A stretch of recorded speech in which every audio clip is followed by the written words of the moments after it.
central, so you're not getting up. Okay. Well, good afternoon.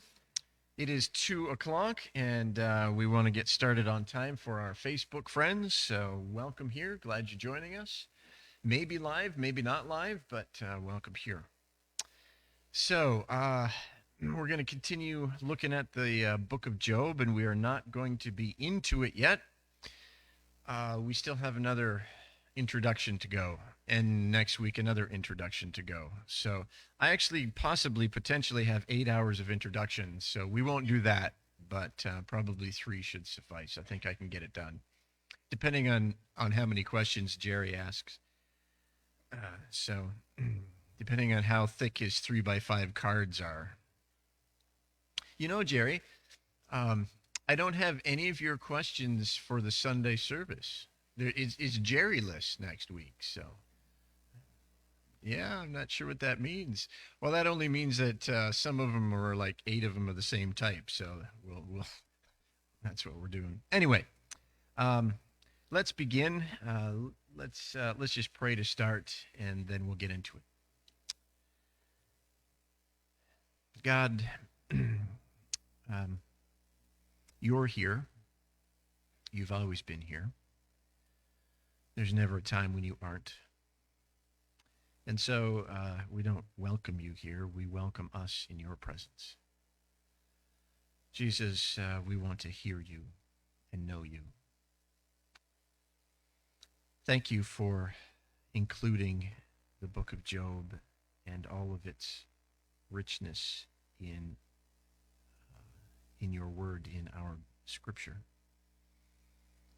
And I pray, God, that you would help us to understand what it is you want us to know because of it.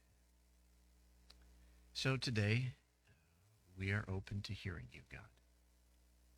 So I pray that you would teach us. In your name I ask and I pray.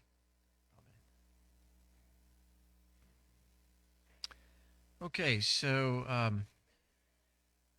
last week, I was going to recap last week, but I have no idea what we did last week. It was such a long time ago. So we did some fun stuff last week. I remember Archie had a couple of moments of, oh, I get it. So, yeah, that was a good thing. Sort of, kind of. I should have recapped it then. But we want to continue our introduction to Job. Job is part of the genre called wisdom literature. It's also part of the genre of poetry, which is what we talked about last week. The poetic devices and how we interpret things and what it means. But it's part of the wisdom literature. And wisdom literature is its own genre. Wisdom literature existed to teach people how to live well and uprightly before God.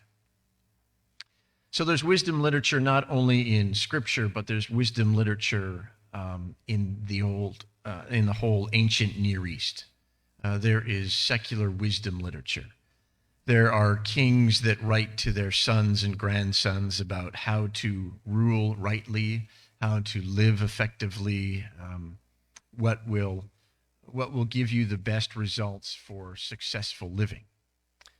So Job is part of that wisdom literature, that genre of here's how you live rightly before God and the world around you. Wisdom means living in right relationship with God and the world around us. Always in the Old Testament, wisdom, the Hebrew word for wisdom, always refers to living rightly in a right relationship with God. That's why you are a fool if you're not in a right relationship with God. You're wise if you're in a right relationship with God.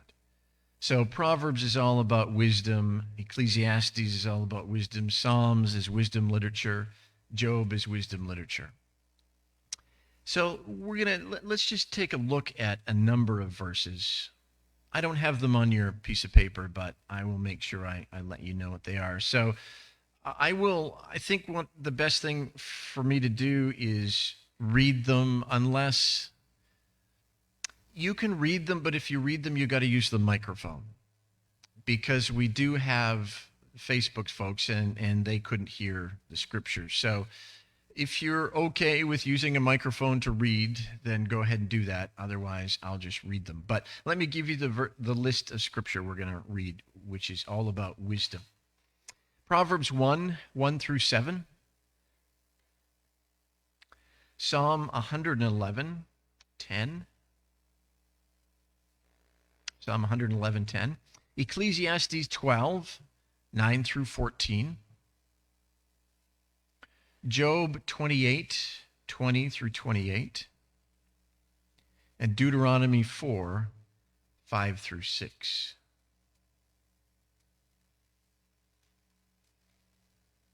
Okay, so let me start with Proverbs 1 through 7.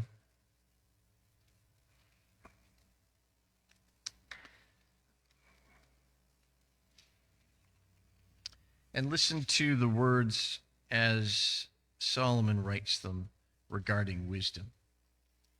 He begins by saying, the Proverbs of Solomon, son of David, king of Israel, for gaining wisdom and instruction, for understanding words of insight, for receiving instruction in prudent behavior, doing what is right and just and fair, for giving prudence to the simple, knowledge and discretion to the young. Let the wise listen and add to their learning, and let the discerning get guidance. For understanding proverbs and parables, the sayings and the riddles of the wise.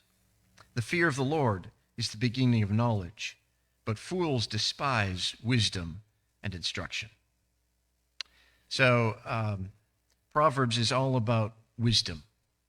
Fools, those who don't want to be in a right relationship with God, they despise instruction. They despise wisdom. They want nothing to do with God.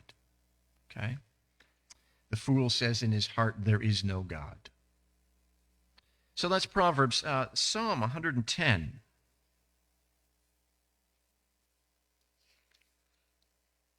Oh, sorry, Psalm 111, verse 10.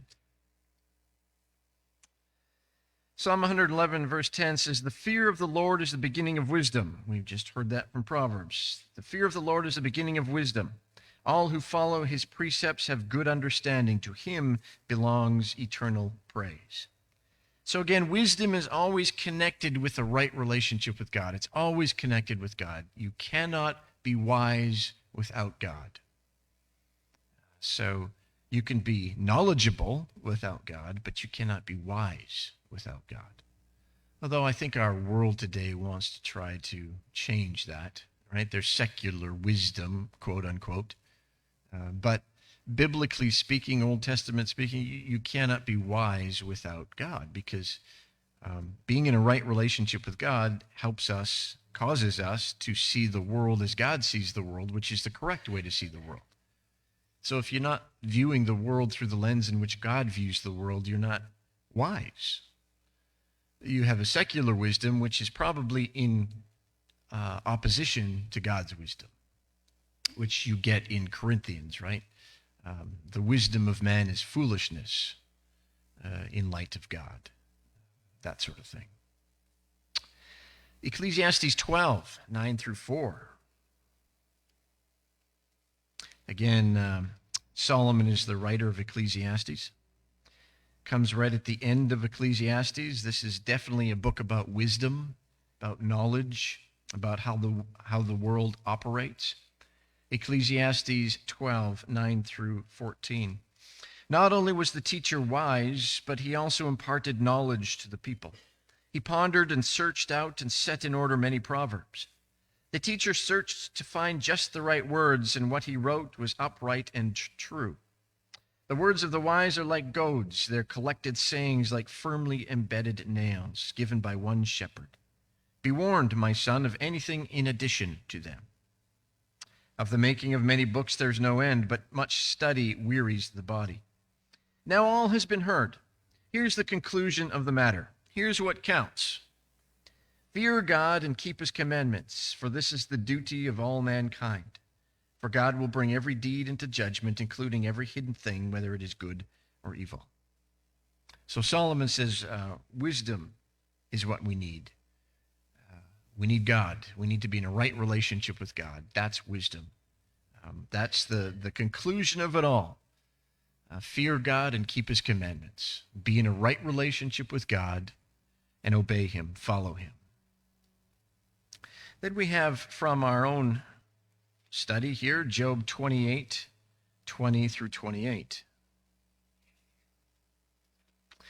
And we're going to take lots of time to look at Job 28 because it is probably the highest point of the whole book for poetry. Just Job 28 stands on its own. It's amazing. But I'm just going to read verses 20 through 28. Job 28, 20. Pardon me? Job 28. Yep. Job chapter 28, beginning in verse 20. Job says, "Where then does wisdom come from? Where does understanding dwell? It is hidden from the eyes of every living thing, concealed even from the birds in the sky. Destruction and death say, only a rumor of it has reached our ears. God understands the way to it, and he alone knows where it dwells. For he views the ends of the earth, and he sees everything under the heavens. When he established the force of the wind and measured out the waters, when he made a decree for the rain and a path for the thunderstorm, then he looked at wisdom and appraised it. He confirmed it and tested it. And he said to the human race, the fear of the Lord is wisdom, or the fear of the Lord, that is wisdom, and to shun evil is understanding." So that's a brief introduction to wisdom literature. It's all about being in a right relationship with God. It's having the worldview that God has, lining up our thoughts, our attitudes, our way of interacting, reacting, and I used to have 3 of those: interacting, reacting, and some other type of acting in the world. At any rate, chaps my hide that I lost it. I'll come back to it eventually. Yeah, it gets worse. Yes, it probably does. So at any rate, wisdom is, how do I live rightly before God and the world? How do I interact and react with the world? Okay, that's wisdom. Wisdom is a means of finding God. Proverbs chapter 2. Turn to Proverbs chapter 2.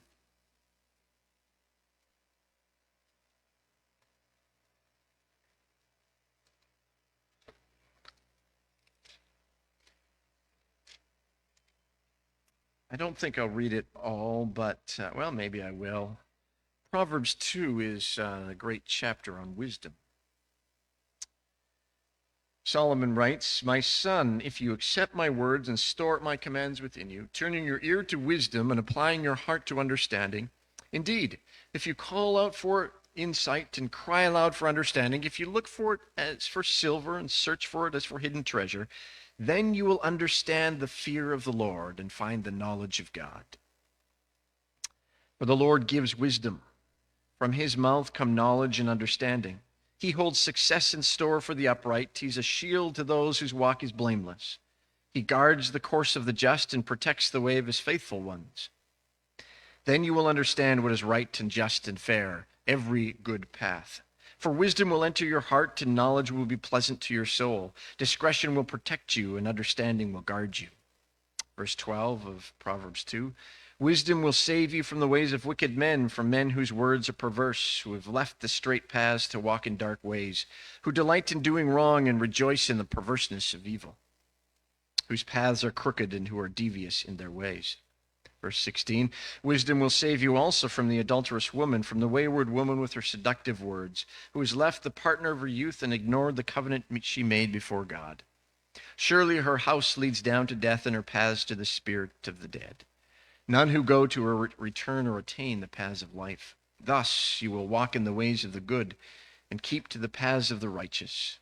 For the upright will live in the land, and the blameless will remain in it. But the wicked will be cut off from the land, and the unfaithful will be torn from it." Chapter 3 goes on to wisdom as well. But wisdom is finding God. Wisdom is seeing the world as God sees it. Wisdom is the right path of life. Wisdom is walking in the right way, in the way God walks. So this is what Job is about. Job is part of wisdom literature. We're going to get into a little bit more, but I will make the comment to start out with that Job really isn't about patience. Okay? You hear the patience of Job. As we read it, you're going to find out Job isn't really a patient guy. He's persevering. I think James, good Bible translations will say the perseverance of Job rather than the patience of Job. If I remember correctly, the King James says the patience of Job, but that's a poor translation. Because we're going to read it, and Job's like, God, get on with this. Like, what's your problem, dude? Why did you do this to me? I'm not happy about this. Correct it or kill me, one of the two, but I'm not waiting around for you. That's not very patient. So Job is not about patience. Job is about wisdom. You could say it's about perseverance as one of its sub-themes, but the genre is wisdom. The writer is writing the book of Job to teach us about wisdom, not to teach us about patience, not even to teach us about perseverance. Hebrews 11 teaches more about perseverance than Job does. Peter teaches more about perseverance. What else? But Job is not mainly about perseverance. So it's about wisdom. Okay? And we'll get into that. There are two types of wisdom. There are probably many more types. If you went to a seminar on wisdom, you could probably divide it into 12 pieces of wisdom or something. But I'm going to say biblically speaking, and probably therefore generally speaking, there are two types of wisdom. The first is traditional wisdom. You have that on your outline, I believe. There's traditional wisdom. Traditional wisdom says this: do what is right, and you'll be blessed by God. Do what is wrong, and you'll be cursed by God. That's traditional wisdom. We all use traditional wisdom raising our children. Do what is right, and you'll be blessed with your parents. Do what is wrong, and you're not going to go so well with your parents. Right? We never use the word cursed, but in biblical terms, blessing is to be right with God, cursed is to be wrong with God. Hey, I'm glad you're here. Oh, that's not something you have to be sorry for. Life happens, and you're here. So relax, chill out, and welcome. So traditional wisdom is the wisdom that is most common. The majority of people live their lives by traditional wisdom. Well, let me say everybody lives their lives by traditional wisdom. We all do. Do what is right and things will go well for you. Do what is wrong and things won't go well for you. I mean, that's our justice system, or used to be. Do what is wrong and it won't go well with you. Do what is right and it will go well with you, unless you have a really good lawyer and many loopholes and you reinterpret the Constitution. I won't go down that road, because that's not wise. Nor is it just, at any rate. I know, I'm halfway down it, yeah. The verse that I always go back to is one that we read in Proverbs. It's through the wisdom of God that we know what is right and just and fair, right? So that you will know what is right and just and fair. God shows us what is right and just and fair. Now, we don't have rightness and justice and fairness anymore because many people don't care about God. God gives justice. Without God, there's no justice. Without God, there is no fairness. Without God, there's no rightness. The writer of Proverbs clearly tells us that it's through God, the wisdom that we gain through God, that we learn what is right and just and fair. That's why Solomon was so great, and as he judged his nation. There was true justice coming from Solomon.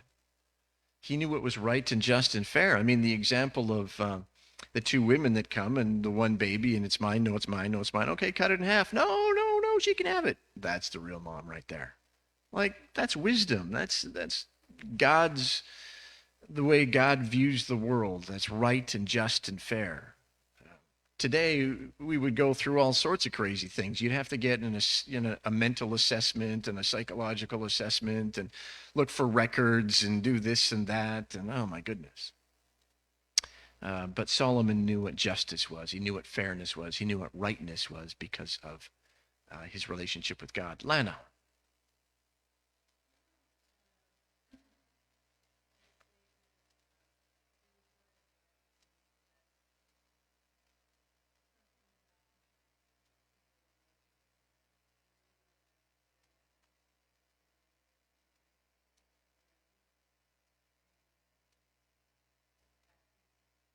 Mm-hmm.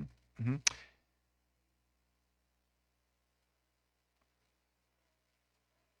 Right. Right.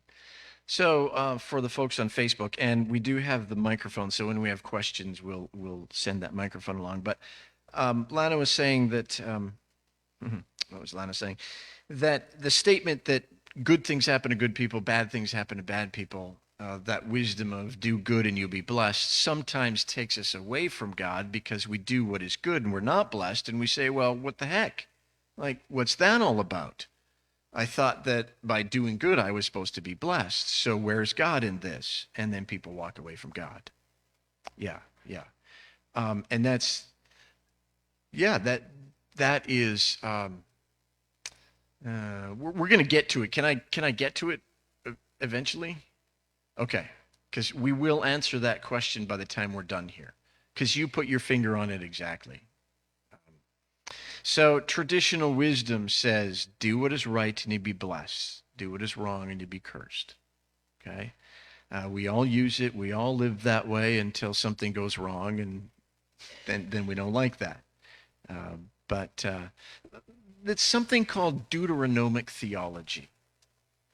Another name for Deuteronomic theology. So Deuteronomic theology just comes from the book of Deuteronomy, which we'll get there. But Deuteronomic theology, also something kind of a subset of Deuteronomic theology, is retributive, or retributive, if you will, theology. So retributive theology. Deuteronomic theology and retributive theology say this. Essentially, do what is right and you'll be blessed. Do what is wrong and there's retribution. You do what is wrong and you are going to be punished. That's retributive theology. Do what is right and you'll be blessed. That's Deuteronomic theology. They're the same thing. We read Proverbs 2, and Proverbs 2 is all about wisdom will keep you from harm. Wisdom will protect you from bad things. Wisdom will keep you from suffering. Follow wisdom and you'll be blessed, right? That's Deuteronomic theology. Proverbs is very much rooted in Deuteronomic theology, in retributive theology. You don't want a good life, make bad decisions. That's the way it works. You want a good life, make good decisions. That's the way it works. And so all of the book of Proverbs really is leaning that way. It's all Deuteronomic theology. Turn with me to Psalm chapter 1.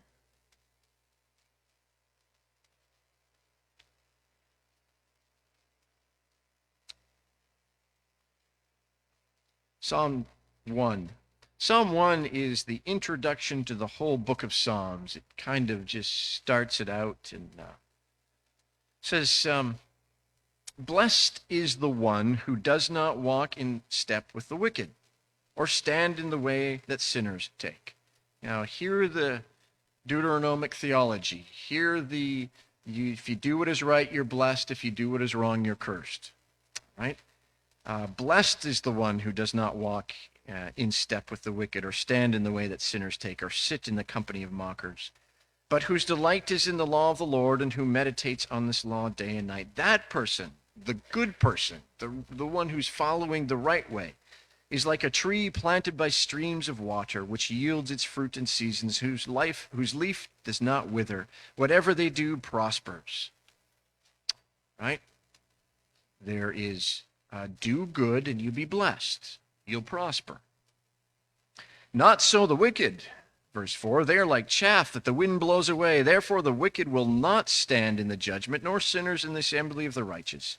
For the Lord watches over the way of the righteous, but the way of the wicked leads to destruction. That is so very clearly Deuteronomic theology. Do what is right and you're blessed. Do what is right and you prosper. Do what is right and everything will go well for you. Take the path of the wicked, make choices towards evil, and you're not going to have a good life, and God will be against you, and it's just not going to go well. Okay, Nancy, can you give Nancy the microphone?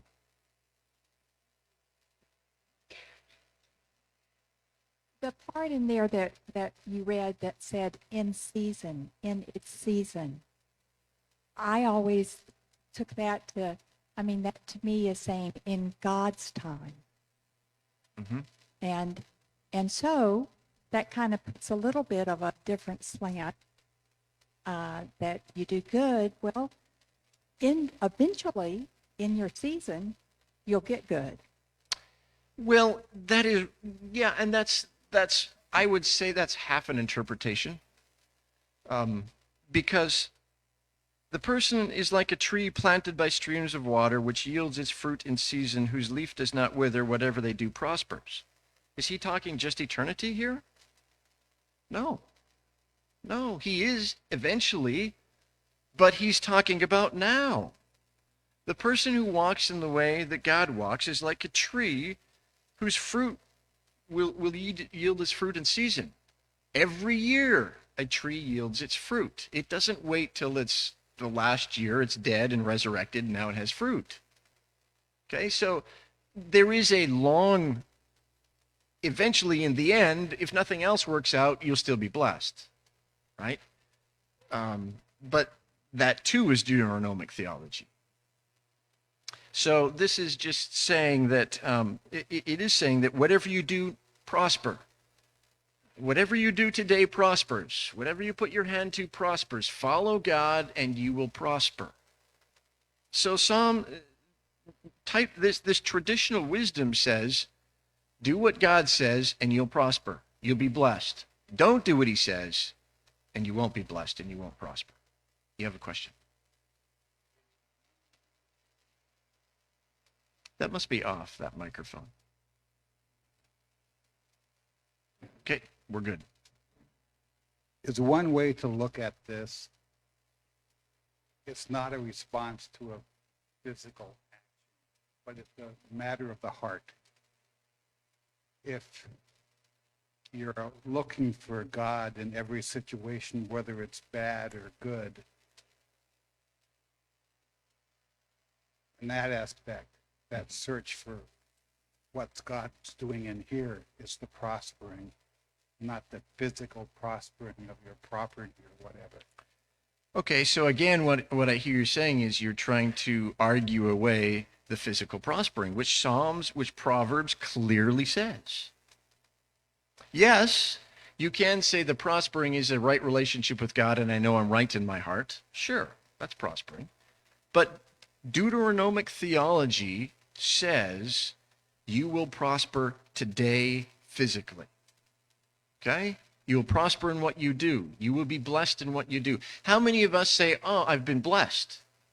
Are you saying I've just been blessed in my heart? No. You're saying I've been blessed by this stuff. I'm blessed to live in this house. I'm blessed to have this vehicle. I'm blessed to have this food. I'm blessed to, our prayers, right, are before dinner.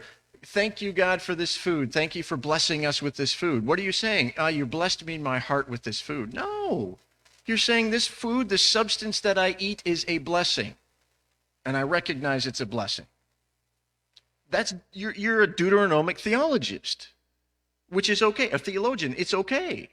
I'm not saying Deuteronomic theology is bad, but it exists. It's true. Do what is right and you'll be blessed. Can anybody argue with do what is right and you'll be blessed, do what is wrong and you will be cursed? Can anybody argue with that?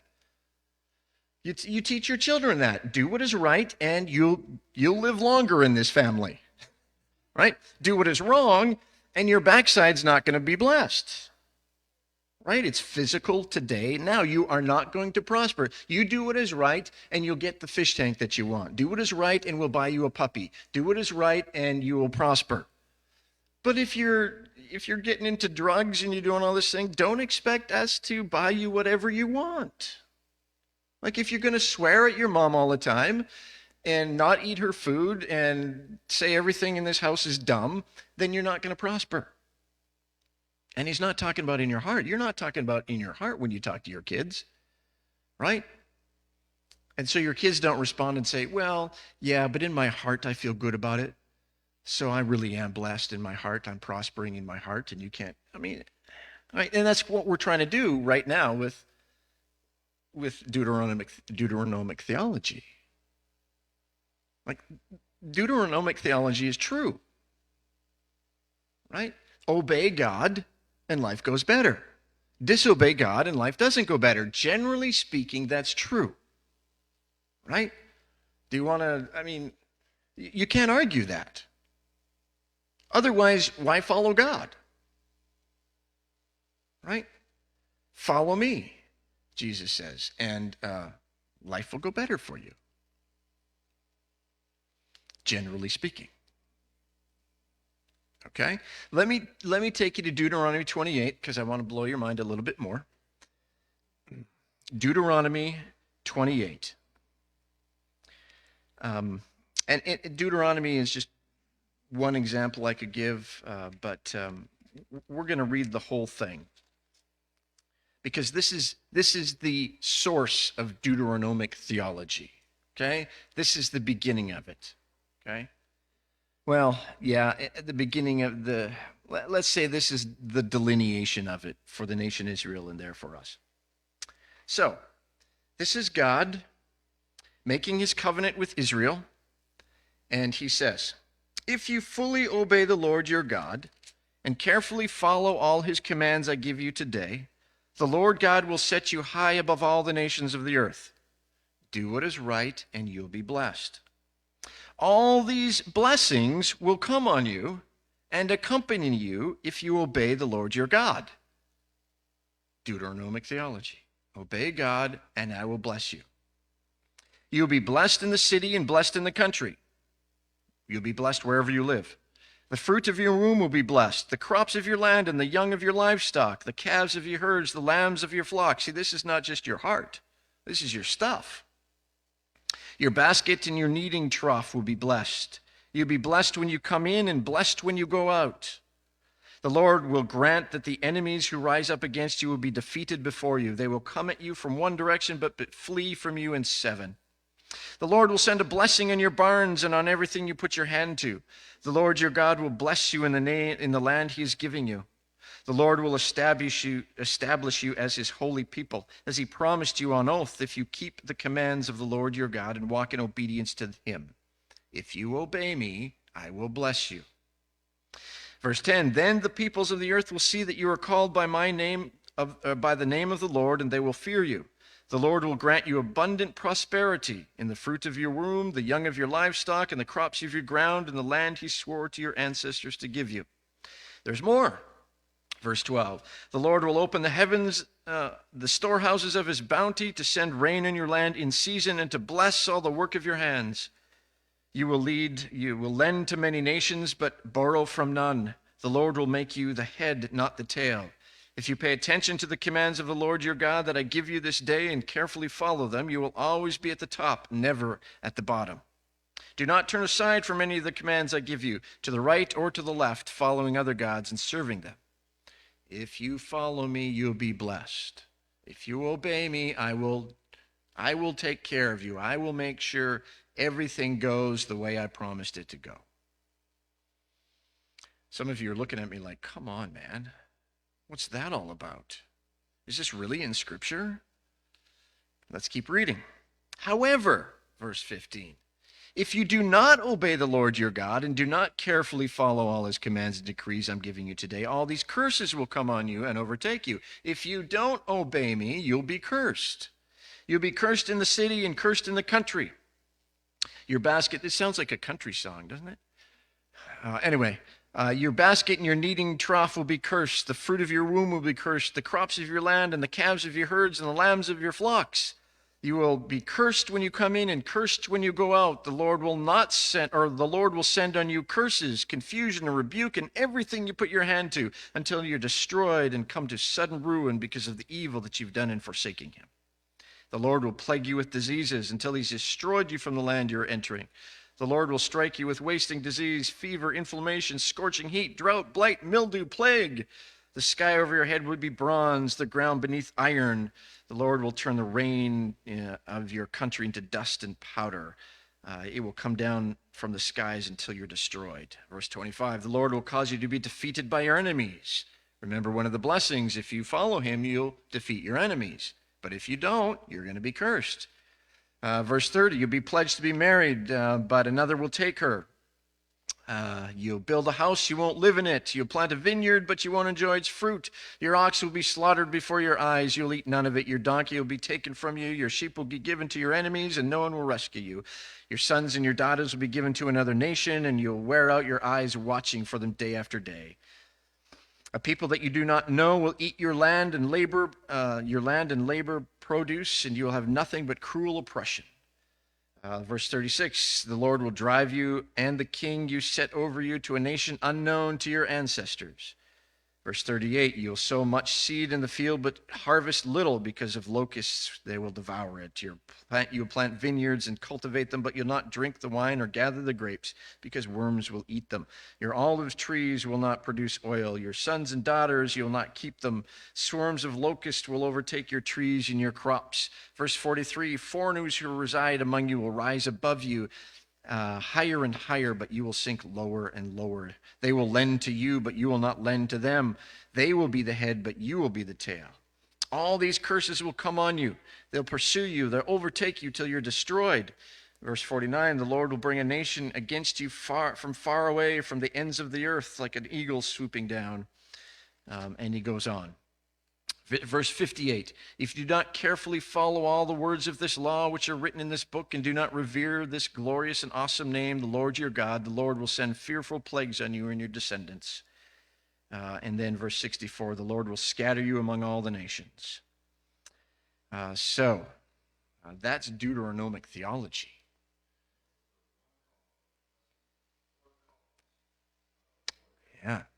Yeah. There's like, 1/4 of it is, here are the blessings. Follow me, and I will bless your land, your crops, your families, anything you put your hand to, you'll prosper. Right. That is, Psalm 1 is an echo of Deuteronomy 28. Blessed are those who do not walk in the way of sinners or sit in the seat of mockers. They will be trees planted in and will bear their fruit in season, and whatever they put their hand to will prosper. This is Deuteronomic theology. So it's not just spiritualized. We spiritualize Deuteronomic theology because we have some problems with Deuteronomic theology, and rightly so. So all those of you who are going, wait a second, keep saying, wait a second. Okay? But Deuteronomic theology was laid out by God. Deuteronomy 28 said to his nation, here's how you're going to prosper. You're going to live in a right relationship with me. Do what is right, and I'll bless you. Do what is wrong, and you'll be cursed. That's the origins of Deuteronomic theology. Turn to Psalm 18, 20 through 26. Psalm 18.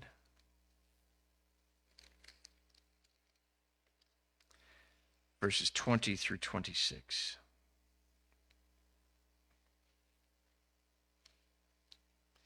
Here's the psalmist saying, the Lord has dealt with me according to my righteousness. According to the cleanness of my hands, he's rewarded me. For I've kept the ways of the Lord. I am not guilty of turning from my God. All his laws are before me. I've not turned away from his decrees. I've been blameless before him and have kept myself from sin. The Lord has rewarded me according to my righteousness, according to the cleanness of my hands in his sight. To the faithful you show yourself faithful. To the blameless you show yourself blameless. To the pure you show yourself pure. But to the devious you show yourself shrewd. So there's Deuteronomic theology, right? Those who follow God will be blessed. Those who obey God will be blessed. Those who don't will be cursed. If you're faithful, God will be faithful. If you're unfaithful, God will show himself as unfaithful to you. That, in a nutshell, is retributive theology or Deuteronomic theology. There's a problem with it, though, isn't there? What's the problem with Deuteronomic theology? Doesn't always happen that way, right? Welcome to the book of Job. Doesn't always work that way. Job does exactly what Proverbs says he should do. He is not blessed, but cursed. Job does exactly what Proverbs says. He does the right things. He obeys God. Yet, he's cursed. What's going on? That's the problem with Deuteronomic theology. Wisdom does not equal blessing. Okay? We know that intuitively. That's why when I was reading all of this and commenting the way I was, many of you are going, yeah, but that's not right. Correct, it's not right. But it doesn't make retributive theology or Deuteronomic theology wrong. Generally, it's right. You raised your kids that way. If traditional wisdom is wrong, we all raised our kids very poorly. Right? If traditional wisdom is wrong, we should never be saying to our kids, do what is right and you'll do better in this family. Because our kids should say, well, that doesn't always work that way. I can get away with stuff you'll never know about and you'll still bless me. Which was true. But we don't raise our kids saying, do whatever you want and let's see how it goes. You mouth off your mom all you want and you'll get a great birthday party. Don't worry about it. We didn't do that. We don't drive our cars at 110 miles an hour and we get pulled over and say, you can't pull me over. I can do whatever I want. Like, you can't say it's wrong. You can't give me a ticket because I'm doing something that's not obeying the law. That's traditional wisdom, man. Forget it. I don't follow traditional wisdom. Well, our whole justice system is based on traditional wisdom. Do what is right. I mean, Paul says that. Romans 13. All authority comes from God, and those who are in authority are there to bring justice. And if you do what is right and obey the authorities, you won't have to worry about anything. You'll be fine. But if you disobey the authorities, that's when punishment comes. That's traditional wisdom. Our whole justice system is based on traditional wisdom. Follow the laws and you'll be blessed. Don't follow the laws and you'll be cursed. Right? Only traditional wisdom has that problem. It doesn't always work that way. Job was a righteous person. He did everything that Proverbs said to do. He lived in wisdom. He's in a right relationship with God. Yet, he's not blessed. There he sits, cursed. Lost everything, including his wife and his health. And he says, I did everything I'm supposed to do. I lived by traditional wisdom. What is going on? Right? The reality of life tells us that good things happen to bad people. And bad things happen to good people. Right? Good things happen to bad people, and bad things happen to good people. That's sometimes our greatest struggle. God, I'm doing everything you want me to do, yet this happens to me. That person doesn't care about you, and they're blessed. What's going on? And we have angst about that because it doesn't fit traditional wisdom. I thought that if I do everything right, that if I follow you, God, that I would be blessed, that you would take care of me, that I wouldn't have to worry about this kind of stuff, that my house wouldn't be the house that's destroyed by the hurricane. Well, these people who are wicked, their house wasn't touched. How can that be, God? That's not the way it's supposed to work, right? Why do churches get burned up and busted apart? Why aren't churches saved in fires and hurricanes and tsunamis? I mean, they're doing what God wants them to do. Is it because they're wicked? Is it because they're not following God? So that's God's judgment on churches and people? Our traditional wisdom says it is. Traditional wisdom says, I know why life didn't go well for you, because you were sinning, Joyce. And if you're sinning, you got to expect bad things to happen. Right? So when life doesn't go well, when life isn't as you thought it would be, especially as spiritual people, especially in some churches, the answer is your faith is weak. Archie, if you had more faith, it wouldn't have happened to you. So let's work on your faith, Archie. Oh, okay, I need more faith. How do I get more faith? Well, come to class, give a little bit more money, speak in tongues, you'll be fine. Right? Friday at 3 o'clock is that class. So, yeah. It only costs $500. It's a bargain. Trust me. I give you some holy oil after. Fixes all your problems. And I joke around with that, but that's what you hear on TV. Right? Health and wealth gospel is traditional wisdom. If you do what is right, you'll be blessed. Your health will be better. Your job will be better. Your monetary situation will be better. Everything will be great because God blesses those who seek him. The reason you're cursed, the reason your business is failing, the reason your marriage isn't good as it should be is because you are not following God the way you ought to. So the answer is be a better person. Or give more to the church. Buy my holy water. It's now $650. You better get it now. By the end of class, it's going to be a couple of grand. Dan's out now bottling it for you. No, he's not. So wisdom does not equal blessing.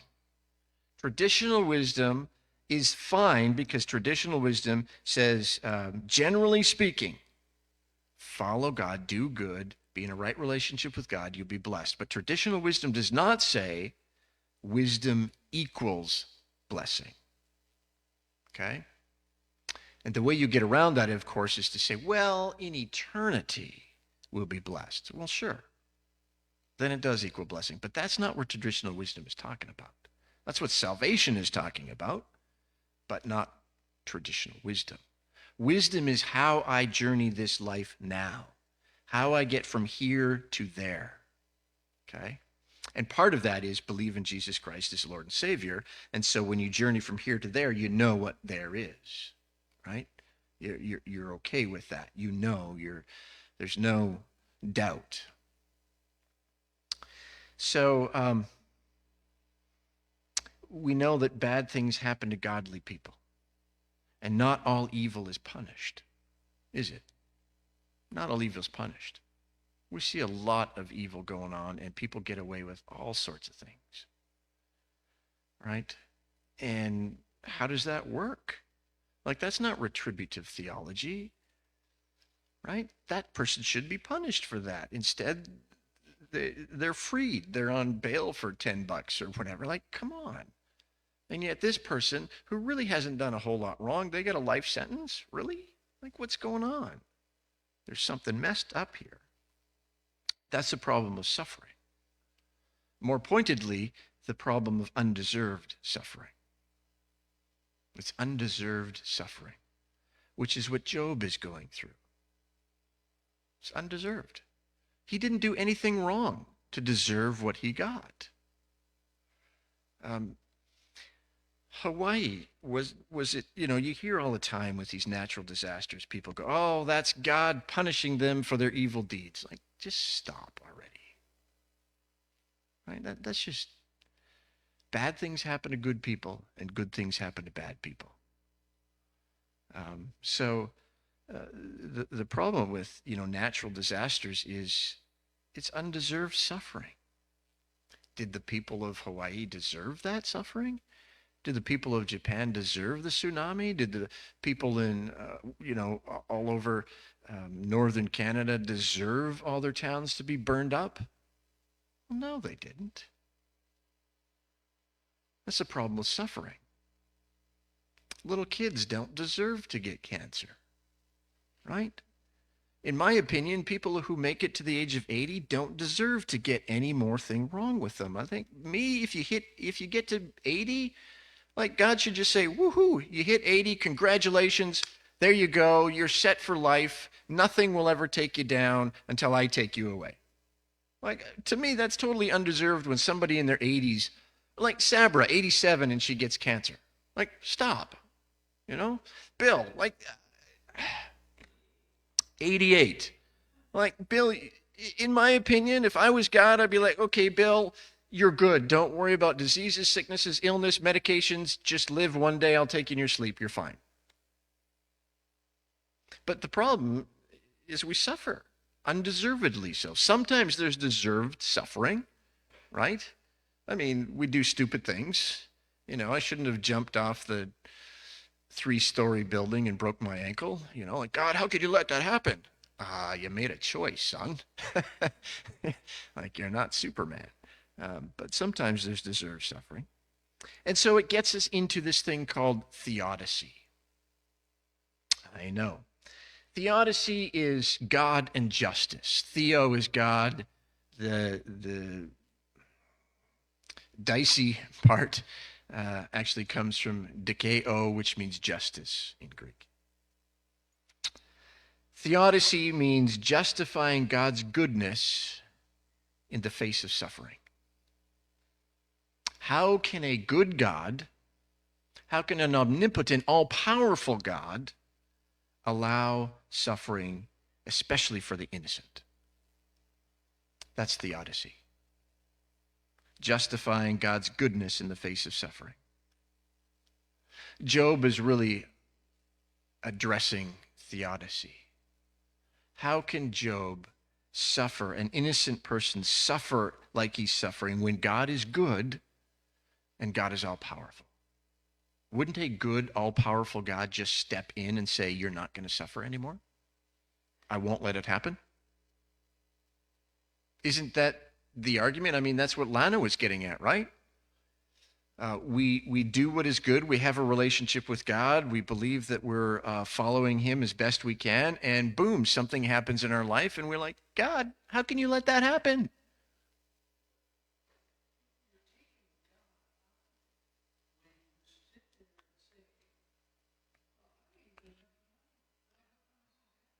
Okay.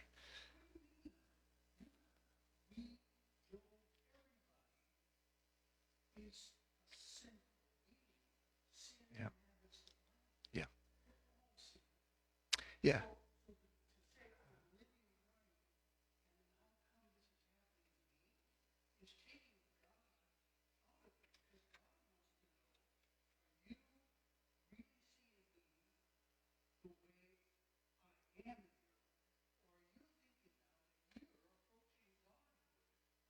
Hmm. So we'll get you the microphone next time. But Archie's saying, by saying that, "God, how could you do this?" is taking God out of the picture by being, angry about bad things that happen. It's taking God out of the picture. It's saying that, how did you put that about approaching Godhood? Give him the microphone.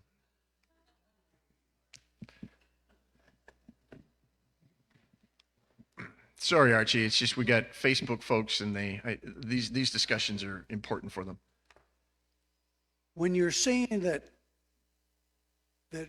you're not doing anything wrong, why has this happened to me? You're taking yourself out of a sinful planet, and you're you're elevating yourself and saying, I haven't done anything wrong. Well, that's the attitude that I grew up listening to from a lot of people that were in church and had left the church, just like Lana was saying. And that is taking God out of the equation, because God should always be in our equation. We're thinking we're being godlike by saying we didn't do anything wrong, so we don't deserve this. We don't have that right to say that.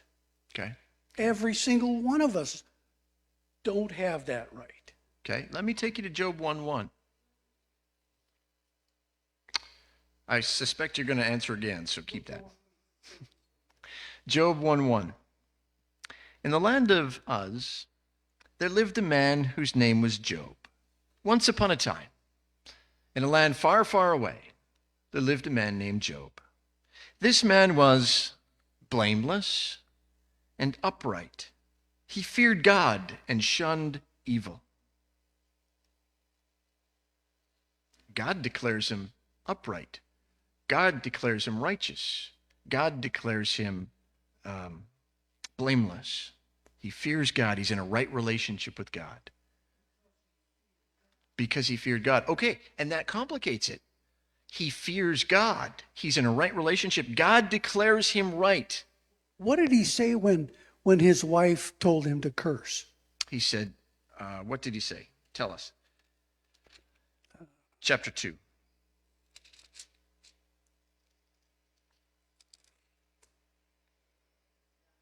Verse 10. He says to her, shall we accept good from God and not trouble? In all this, Job did not sin in what he said. 2:10. So we have another problem, Archie. Shall we accept good from God and not trouble? Right. The answer is no. Okay. The answer is no. You are speaking foolishly, woman, he says. We should expect high and low, good and bad, is what he's saying. Okay. Because God is God and we are not. Okay. He's got that perspective right there. Well, but he doesn't. We're going to see that once the speeches Later begin. on he may, but I mean, right then it seems like he does. Right. Okay. So we have a deep problem. He's a righteous man, yet he suffers greatly. How can this be? God says he's blameless. God says he's right. God says he shuns evil. God says he fears the Lord. Yet he's suffering. It's not just trouble. He loses everything. His sons and his daughters, his camels, his donkeys, his sheep, his camels. I said camels twice. He loses everything. Jerry.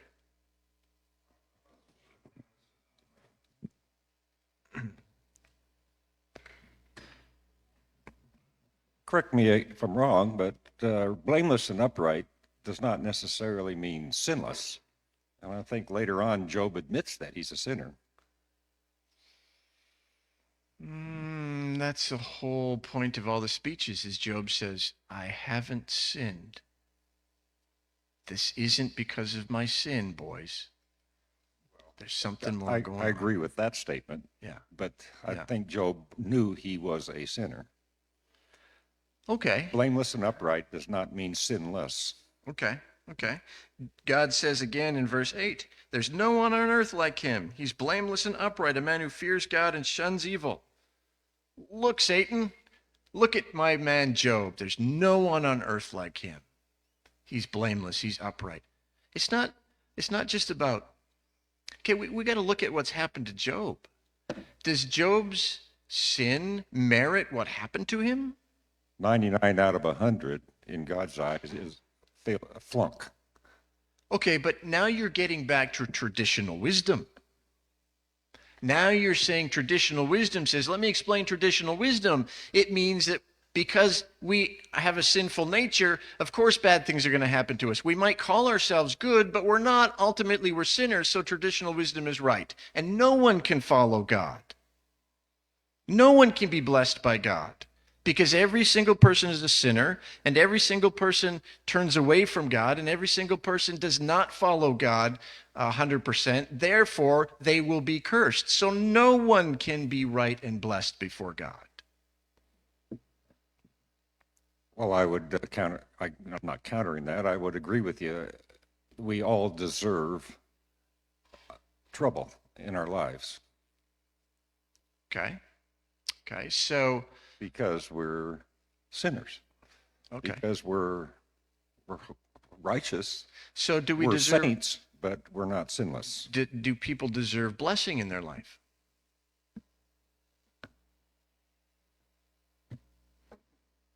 No. If people deserve trouble, if people deserve suffering, do they deserve blessing? Traditional wisdom says you've sinned, you deserve this. Where's the blessing come? God says in Deuteronomy, follow me. He doesn't say be perfect. Don't sin. He just doesn't say if you're sinless, I'll bless you. He says if you follow me, I will bless you. He knows we're sinners, yet they're blessed and not cursed. You're saying everybody's a sinner, so of course we're going to be cursed and not. And where does the blessing come in then? How does God? What you're saying is there's a certain amount of sin that God's okay with, and He'll still bless you. But once it hits that, then you should expect curses because you're sinful. But when can I expect blessing because I'm sinful? See, that's traditional wisdom, and it comes up to a wall. And what do you do with it? We like to explain our life by traditional wisdom, which falls flat. It falls short because there's something called reflective wisdom.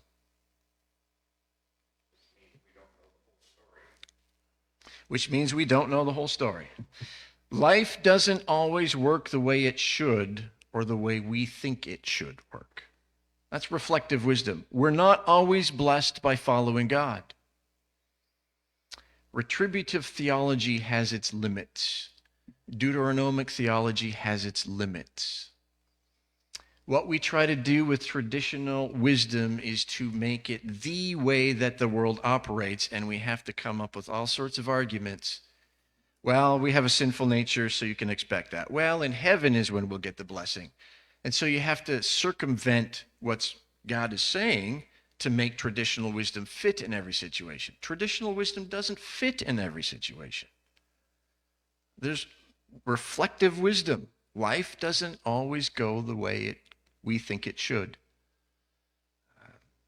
You cannot predict life. You cannot predict blessing. You cannot predict cursing. Go ahead, Wayne. There seems to be a similarity here between this conversation and when Samuel first saw Jesse's sons.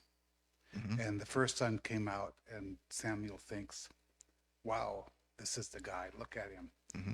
And God says back to Samuel, I look at the inside, not the outside. Right. I look at the heart. Yeah. And by looking at Job's situations, just looking at all of the outside, why God had his eyes on Job's heart.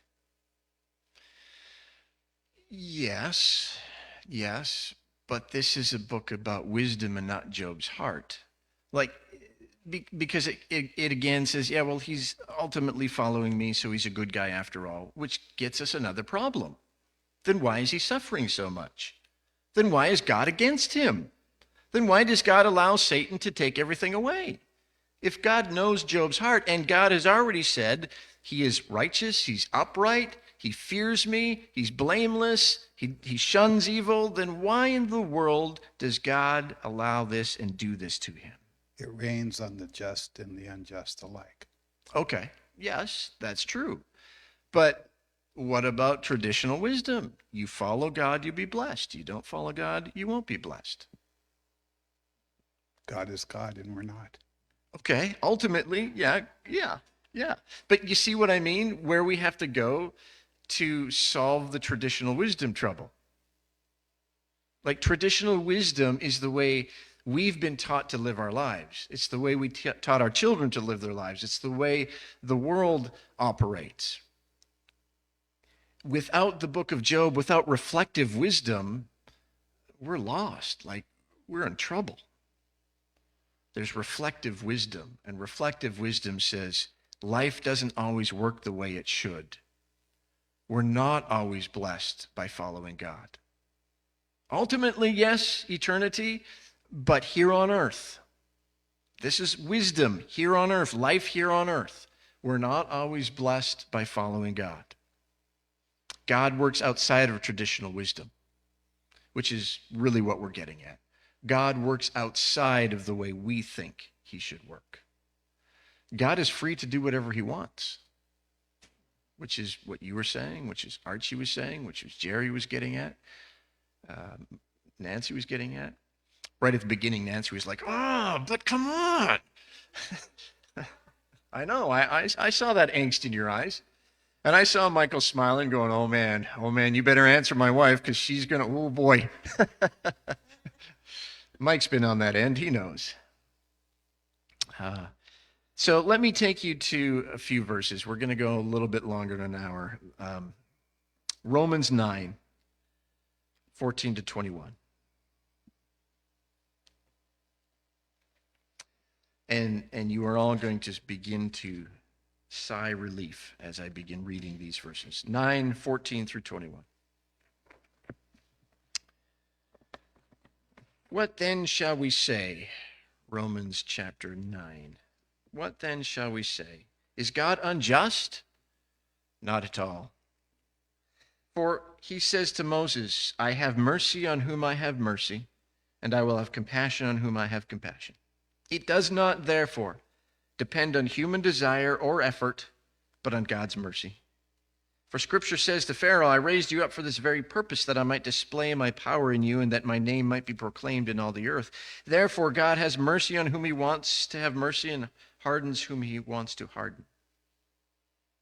One of you will say to me, then why does God still blame us? For who's able to resist his will? But who are you, a human being, to talk back to God? Shall what is formed say to the one who formed it, why did you make me this? Does not the potter have the right to make out of the same lump of clay some pottery for special purposes and some for common use? He's God, and we're not. Go back to Isaiah 45. Oh, come on. Where are you, Isaiah? Isaiah 45. 11 and 12. Isaiah 45, 11 and 12. This is what the Lord says, the Holy One of Israel and its Maker, concerning things to come. Do you question me about my children, or give me orders about the work of my hands? It is I who made the earth and created mankind on it. My own hands stretched out the heavens. I marshaled their starry hosts. I'm God. You're not. Reflective wisdom. Job 38.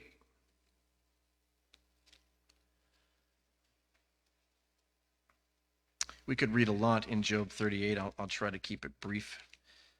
Job 38. This is God speaking. Then the Lord spoke to Job out of the storm.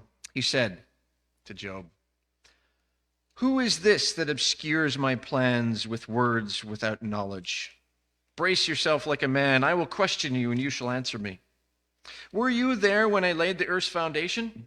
Tell me, if you understand. Who marked off its dimensions? Surely you know, Job. Who stretched a measuring line across it?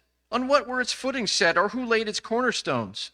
While the morning stars sang together and all the angels shouted for joy. Who shut up the sea behind doors, and who burst forth from the womb when I made it the clouds its garments and wrapped it in thick darkness? He says in verse 12, have you ever given orders to the morning or shown the dawn its place? In verse 16, have you journeyed to the springs of the seas or walked in the recesses of the deep? Verse 18, have you comprehended the vast expanses of the earth? Tell me if you know all this, Job. And then 40.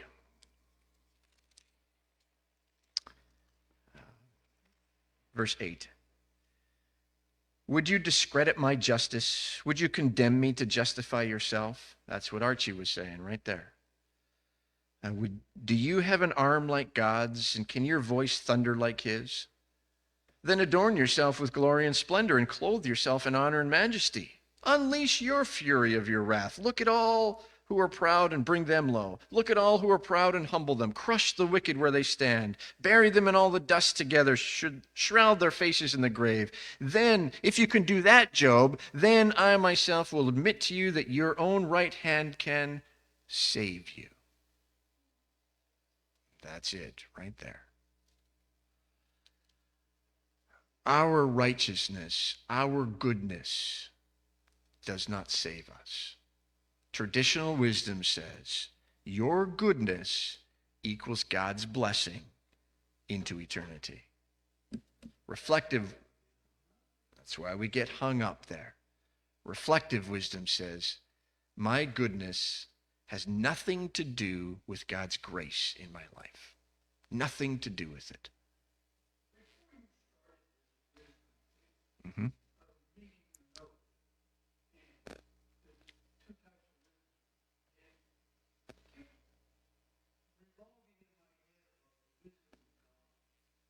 Mm.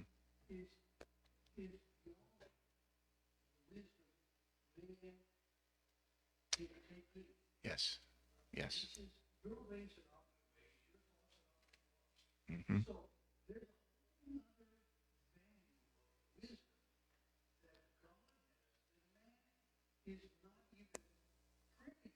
Exactly. Exactly. We, right. Yeah. Right. Right. The only reason we know God is because he reveals himself to us. It's the only reason. So our own goodness, we cannot manipulate the blessings of God by being good or being right or doing what is right. We can't manipulate God. We don't control God by our goodness. Traditional wisdom says you control God. If you're good, you'll be blessed. So just be good, and God has to do it. You control him. You're in charge. You're God, and he's not. Reflective wisdom says God is not in a box of our making. He is so much more, he's just unfathomable to us. And our actions neither bring blessing nor do they bring curses. I can't get out of what I'm in by being a better person and impressing God and saying, see, I'm good now, please undo what's just done to me. Yes. Yes. You look back on your sins and you go,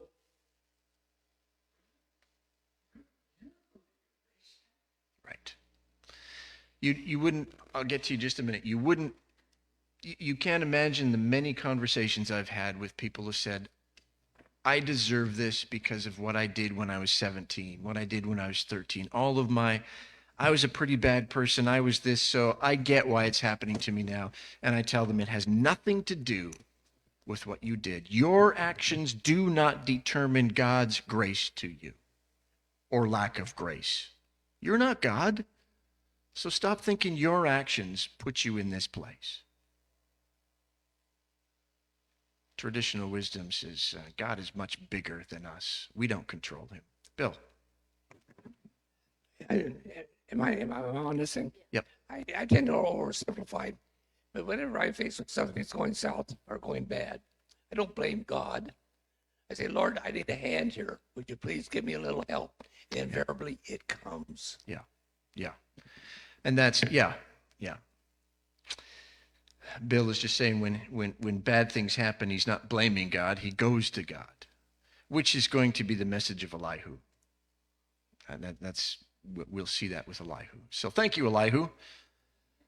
Bill Elihu Randolph. That is a good ring to it. And Jerry, you had a comment.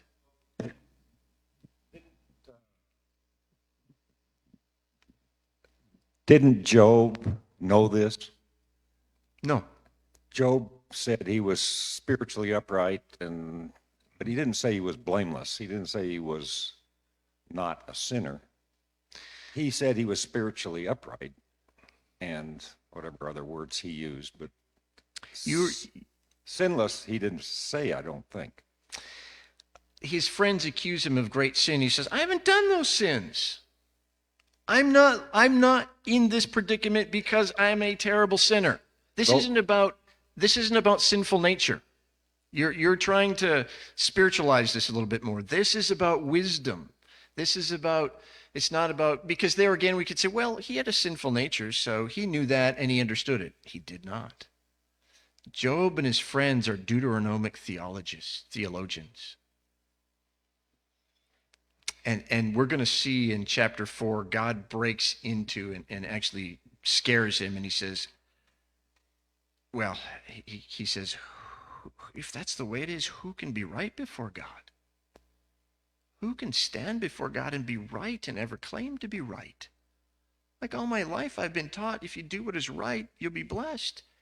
And now I'm in this situation, and I thought I controlled God by my actions, but I've just learned that God is wholly uncontrollable.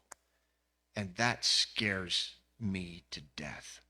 Because now I don't know how to approach God. I have no control over God, and I don't know what to do next. Nancy. Well, my question is, with this traditional wisdom, is that like inherent, like the fact that we're born as sinners? I mean, is that how we think when we're born? I mean, it's I don't is know. it a mindset that we have inherited? Maybe so. Maybe so. I think it's yeah. I'm going to say yes to that. I think it's a device that Satan has been using all along. If you do the right things will happen in your life, because you can control God. And if it doesn't happen, why would you want to serve God then? In my experience, suffering, and anybody who knows me knows I've been through plenty, but suffering for me just brings me closer to God. And that's when I heard that you were going to do this book on Job. That's what led me to come and learn about it, because I just felt like that brought him closer to God. I know it does me. Yeah. And again, that's Elihu. So you also are an Elihu.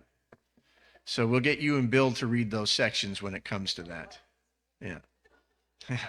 There you go. Yeah, on your names next on Sunday, just put Elihu. Nobody has to know about us here. But yeah, and so to conclude this, traditional wisdom needs to be applied with flexibility and with the knowledge that God is sovereign. God makes his own choices, which do not depend upon our counsel or our advice or our actions. And the key in Job is God is bigger than our knowledge. It's what Archie was saying. We need to leave room for the mystery of God. Do you remember in Chronicles of Narnia? Yeah. Chronicles of Narnia. The end of, is it The Lion, the Witch, and the Wardrobe? That end one, and says he's a kind lion, and then the answer is, but he's not a tame one, right? Traditional wisdom has a tame God. Reflective wisdom, God is untamed. We understand that God is untamed. Reflective wisdom is the great correction or balance to traditional wisdom. Health and wealth gospel is all based on traditional wisdom. Reflective wisdom is thrown out the window. Because you can make a great case and you make a lot of money, apparently. I mean, why not preach a health and wealth gospel when you get to be wealthy? Well, I can tell you why not. You all know why not.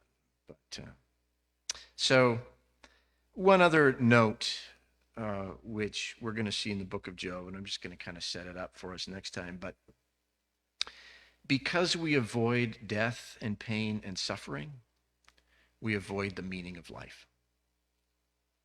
Traditional wisdom avoids the meaning of life, because traditional wisdom tries to explain away suffering and pain and death. That's why Ecclesiastes, Solomon says, it's better to be in a house of mourning than a house of feasting.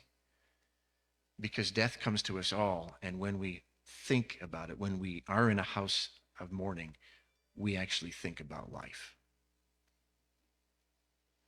So the book of Job causes us to wrestle with death and pain and suffering so we can find the meaning of life and find meaning in life.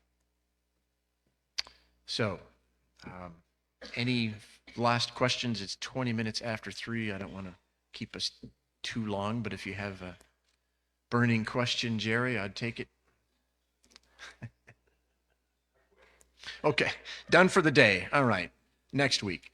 So we'll meet next week, and we'll have one more introduction.